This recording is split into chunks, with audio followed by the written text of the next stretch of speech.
Everything you need to know about Online Business Academy.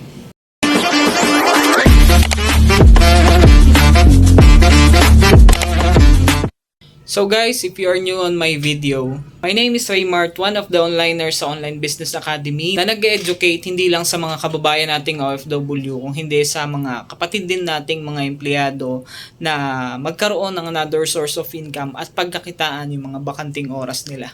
So today guys is episode 12 na tayo sa series video natin. At ngayon pag-usapan natin yung mga dapat mong malaman with regards sa Online Business Academy, especially kung isa ka sa mga gustong na makapag-start dito. Kaya tapusin mo ang video na to. So ano nga ba yung Online Business Academy? Nagbebenta ba dito? Nag-invite ba dito? Or katulad lang din ng iba na recruit? So lahat yan sasagutin natin. Unang-una, hindi po tayo nagbebenta, hindi rin po tayo nag-invite or nagre-recruit. At mas lalong walang kota-kota. By the way, hindi po ito investment scam or forex or trading or etc.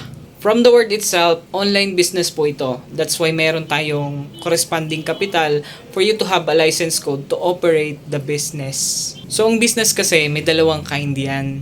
Merong product selling at meron ding service-based na tinatawag.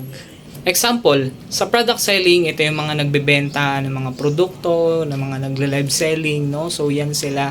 At yun namang service-based, ito yung mga business na nag-o-offer ng service. Kagaya ng mga salon, no? So, doon ka nagpapagupit, nagpapa-straight ng buhok mo, or nagpapaganda, ganyan. No? So, ganun po. So, yung OBA, nabilong po siya sa service-based on which doon magsiset tayo ng mga appointments sa online sa mga client natin. Tulad nung sabi ko kanina, hindi ka dito mag-invite kasi meron tayong automated system with scripts provided na pwede mong gamitin. At ang good news, pwede ka din dito kahit na wala kang experience kasi merong mga tao na magtuturo sa'yo kung paano. At pwede mo din itong gawin kahit na may full-time job ka or OFW ka pa.